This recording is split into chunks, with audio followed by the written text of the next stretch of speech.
Rajgarh police के द्वारा एक बहुत बड़ी कार्रवाई हुई है। राजगढ़ एसपी अमित तोलानी ने आज प्रेस वार्ता करके बताई है। प्रेस वार्ता में एसपी ने क्या कुछ कहा, आइए। तो ब्यावरा के व्यापारी देवेंद्र पालीवाल जी थाना सिटी ब्यावरा पे आते हैं और बताते हैं कि उनके साथ एक प्रफुल्ल गजभिये और उनके साथियों ने मिलकर डबल मनी का झांसा देकर उनसे 2 करोड़ लेकर 4 करोड़ वापस देने का वादा करके उनसे छल किया और उनके 2 करोड़ लेकर गायब हो गए। क्योंकि मामला 2 करोड़ का था, गंभीर मामला था, इमीडिएटली सिटी थाना ब्यावरा पे एफआईआर दर्ज की गई। 590 अपराध क्रमांक 590/26 under sections 318 subsection 4, 61 subsection 2, 338, 336 subsection 3, 340 subsection 2 और बीएनएस, जो कि मुख्य तौर से चीटिंग और फॉर्जरी की धाराएं हैं। मामला गंभीर था, इसीलिए इसमें 10 टीमें बनाई गई, जिसमें लगभग 50 हमारे अधिकारी कर्मचारियों को लगाया गया। इन सभी को डिफरेंट लोकेशंस पे भेजा गया on the basis of technical analysis. हमारी पुलिस टीमों ने लगभग 30,000 किलोमीटर ट्रैवल किया है। मैं जब 30,000 बोल रहा हूँ तो वाकई में 30,000 से ऊपर ही है। 30,000 किलोमीटर की दूरी तय करके लगभग 3,000 से ज्यादा कैमरे को खंगाल करके महाराष्ट्र, पश्चिम बंगाल, राजस्थान, केरला, तेलंगाना, आंध्र प्रदेश, दिल्ली, हरियाणा, उत्तर प्रदेश, गुजरात, सभी जगहों पे जाकर 14 आरोपियों को हिरासत में लेकर लगभग 1,73,16,00,000 रुपए कैश, 4 लग्जरी वाहन जिनकी अनुमानित कीमत है 1 करोड़ से ऊपर, 19 मोबाइल और टोटल इस तरीके से कुल मशूका हमने दस्तयाब किया है 2,92,91,000। मैं इसका पूरा एक बार मॉडस ऑपरेंडी बता देता हूं आपको, ये लोग कैसे काम करते हैं। पहले तो ये एक विक्टिम को ढूंढते हैं जो कि मालदार पर जरूरतमंद हो, उसके पास पैसा होना चाहिए लेकिन उसको पैसों की जरूरत भी होनी चाहिए। दूसरा, वो उसके साथ परिचय एस्टेब्लिश करते हैं ताकि एक धीरे धीरे विश्वास बने। तीसरा, फिर एक कंपनी की एंट्री होती है जो उनको ब्रेन वॉश करती है, जिससे वो पूरी तरह से उसको अपने विश्वास में ले लें। उसको विश्वास में लेने का उनका तरीका रहता है फर्जी ईमेल दिखाना, फर्जी कंपनी की साइट दिखाना, इस तरह के ऑर्डर दिखाना कि उन्हें ये भी दिखाना कि पहले इस तरह का काम किया है। चौथा, उनसे अधिकतम नगद राशि रेडी करवाना ताकि जब ट्रेल बने तो उनको फाइंड आउट नहीं किया जा सके। पांचवा, कोरियर सर्विस और हवाला के थ्रू पैसों को ट्रांसफर करना। और फिर अंतिम और आखिरी, अपने साथियों में बांट देना। इसमें सबसे विशेष बात यह है ध्यान देने की कि एक लिंक केवल अपने ऊपर के और अपने नीचे वाले के साथ कनेक्टेड था। उसके ऊपर वाले को वो नहीं जानता है और उसके नीचे वाले को वो नहीं जानता। इस तरीके से जब तक उस लिंक को ऊपर वाले को नहीं पकड़ा जाता तो उसके ऊपर वाले तक नहीं पहुंचा जा सकता था।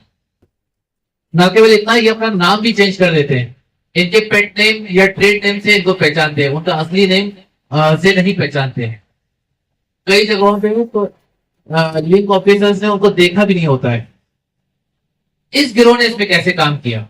सबसे पहले एंट्री होती है माधव असौरे की और सुजीत टेम्बेकर की, जो कि पालीवाल जी से मिलते हैं और उनको बताते हैं कि उनके पास एक ऐसी कंपनी है जो उनको 2 करोड़ का 4 करोड़ कर देगी। बोलते हैं सीएसआर कंपनी करेगी, आप पैसा दे दीजिए, कंपनी आपको डबल पैसा करके दे देगी। फिर आती है brain washing team. Brain washing team में इनके अन्य साथीगण आते हैं, जैसे कि सचिन कामले, प्रफुल्ल गजभिये, ये लोग कंपनी के एजेंट बनते हैं। दिनेश विरानी कंपनी का चार्टर्ड अकाउंटेंट बन के आता है। वासुदेव गाड़ेकर जो कि कंपनी का डायरेक्टर बन के आता है। ये सब लोग इनको ये ईमेल आईडी पहले इस तरीके के अलॉटमेंट लेटर दिखा के पूरी तरह से उनका ब्रेन वॉश कर देते हैं पालीवाल जी के और उनकी फैमिली का, कि उसके बाद पालीवाल जी को ये लगने लगा कि ये इससे अच्छा सुनहरा मौका नहीं मिल सकता। इस तरीके से ब्रेन वॉश कर देते हैं। फिर आती है कोरियर सर्विसेज की एंट्री होती है। ये भोपाल में जहांगीराबाद में एक ऑफिस लगाया है इन्होंने, जहां पर ये एजेंट बन के, हवाला एजेंट बन के आते हैं और ये 2 करोड़ रुपए उनसे लेते हैं और 2 करोड़ के एवज में इनको एक आरटीजीएस का व्हाट्सएप स्क्रीनशॉट भेजते हैं कि आपके अकाउंट में 4 करोड़ क्रेडिट हो गए। जब तक ये चेक करें कि वाकई में जो व्हाट्सएप का मैसेज है ये असली है नकली है, तब तक वो 9-2-11 हो जाते हैं। जब तक पता चले इनको कि आरटीजीएस नकली है, तब तक इनके 2 करोड़ जा चुके थे और वो आदमी भी जा चुका था। और सबसे बड़ी बात, इनको उस आदमी का असली नाम तक नहीं पता था, केवल उनके पास कुछ मोबाइल नंबर्स थे। यहां से हमारी पूरी विवेचना शुरू हुई। सबसे पहले हमने आइडेंटिफाई किया कि वो आदमी कौन था। तब हमको पता चला कि वो आदमी सनी उर्फ शमीम मंडल है, जो कि मुस्तकिम मंडल के साथ आया था, कुरियर सर्विस बन के उनसे 2 करोड़ लेकर गया। आगे टीम बढ़ती गई, हमने अन्य अन्य आरोपियों को आइडेंटिफाई किया। तब हमको पता चला कि 2 ग्रुप में काम करते हैं। एक ग्रुप रहता है कि जो ठग ही रहते हैं, शुद्ध ठग रहते हैं, उनका काम है ब्रेन वॉश करना, विक्टिम को आइडेंटिफाई करके ब्रेन वॉश करना। और दूसरी टीम है मीडियम टीम, जो कि पैसों को उठाकर पैसों को कुरियर करना और ट्रांसफर करना हर एक को। धीरे धीरे इस टीम को हम आइडेंटिफाई करते गए। हमने 14 आरोपियों को हिरासत में लिया। इनके हमें नाम और उनसे जब्त राशि में बता देता हूं आपको।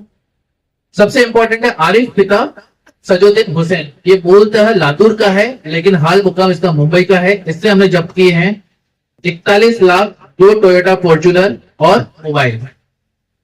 उसके बाद आता है अशोक पिता मांगीलाल चौधरी। ये भी राजस्थान का है, जयपुर का है, लेकिन हाल मुकाम उसका मुंबई में है। इससे हमने जब्त किए हैं 42 लाख बलेनो और मोबाइल। तीसरा आता है नवीन भी राजस्थान जोधपुर का है। इससे हमने जब्त की है 30 लाख। ये भी मुंबई में आता जाता रहता है। सनी और मुस्तकिन ये है बंगाल के, मुजफ्फरपुर के, और इनसे हमने जब्त किए हैं 25 लाख सनी से और एक स्कॉर्पियो और मोबाइल, और मुस्तकिल से 4 लाख और मोबाइल। इसी तरह से कांतीलाल जो कि हैदराबाद का है, उसने जब्त की है। बोनी यामीन है जो कि वापस से वेस्ट बंगाल का है। दिनेश वीरानी है जो कि नागपुर का है। प्रफुल्ल गजबी है जो कि नागपुर का है। सचिन कामले है जो कि नागपुर का है। सुचित टेम्बेकर गोंदिया का है। माधव असोरे जो कि नांदेड़ का है और साहिल जो कि नागपुर का है। इस तरह हमने इन 14 आरोपियों को अरेस्ट करके इनसे ये जब्ती करी है। इसमें इंपॉर्टेंट ये है कि इन लोगों ने, जैसा कि ऑफिस इन्होंने कुरियर सर्विस का ऑफिस भोपाल जहांगीराबाद में लगा रखा है, ऐसा अलग अलग जगह पे इनका ऑफिस है। दिल्ली में है, इंदौर में है, रांची में है, कलकत्ता में है। विवेचना के दौरान हमको ये भी पता चला कि इन्होंने कलकत्ता में ऑलरेडी 50 लाख की ठगी कर चुके हैं और उसको खुर्द-बुर्द कर चुके हैं। ना केवल इतना, उन्होंने दिल्ली के पुलिस अधिकारी के साथ भी 50 लाख की ठगी करी है। ना केवल इतना, हमारे बाद ये इंदौर में 2 इनके विक्टिम ऑलरेडी रेडी थे। एक विक्टिम इनको 2 करोड़ देने वाला था और एक विक्टिम इनको 1 करोड़ देने वाला था। क्योंकि हमने इनको दस्तयाब कर लिया, पकड़ लिया या इंटरसेप्ट कर लिया, तो वो जो उनकी इंदौर में ऑफिस थी वो बंद हो गई और इंदौर में ये ठगी नहीं कर पाए हैं। इसमें मैं इस पूरे प्रकरण में राजगढ़ पुलिस ने बहुत मेहनत की है और मेहनत का फल भी मिला है। हम सफल हुए हैं। लेकिन मैं राजगढ़ के वासियों से और मध्य प्रदेश के वासियों से ये अपील करना चाहता हूं कि कहते हैं higher the risk higher the return, यानी जितना रिस्क आप ज्यादा लोगे रिटर्न बढ़ेगा। लेकिन इसका एक स्टार मार्क कंडीशन अप्लाई भी होता है कि रिस्क अगर बहुत ज्यादा हाई हो जाता है तो वो रिटर्न नहीं होता है, वो ठगी में कन्वर्ट हो जाता है। और ऐसा ही हुआ है। इसमें आपको 200% आपको रिटर्न देने की किसने बात की, उसने आपको पता ना चाहा, लेकिन आप माया जाल में इस तरीके से फंस चुके थे पैसों के कि आपके सामने वो आपको ठग रहा था लेकिन आपको पता नहीं चला। ऐसे ठग आपको अलग अलग तरीके से मिलेंगे और वो आपको ऐसे 200%, 300% ऐसे रिटर्न्स का आश्वासन देंगे। आपको ये समझने की जरूरत है कि कोई ऐसी इन्वेस्टमेंट स्कीम नहीं होती, कोई ऐसी जादुई मशीन नहीं होती कि वो आपको पैसा एक रात में डबल करके दे दे। तब आपको सतर्क रहना, और यही राजगढ़ पुलिस की अपील है कि आप ऐसे ठगों से बचें और सतर्क रहें। मैं पूरी टीम को पुनः बधाई देना चाहता हूँ। लगभग 35 दिन 1 महीना ये लोग बाहर रहे, अपने परिवार से अलग रहकर, बहुत इन्होंने कष्ट सहकर, बहुत ही मुश्किल हालत में इन्होंने ये मेहनत की है और ये दस्तयाबी की है, ये आरोपियों को भी अरेस्ट किया और जब्ती भी की है। मैं पुनः पूरी टीम को धन्यवाद देना चाहता हूँ। Thank you.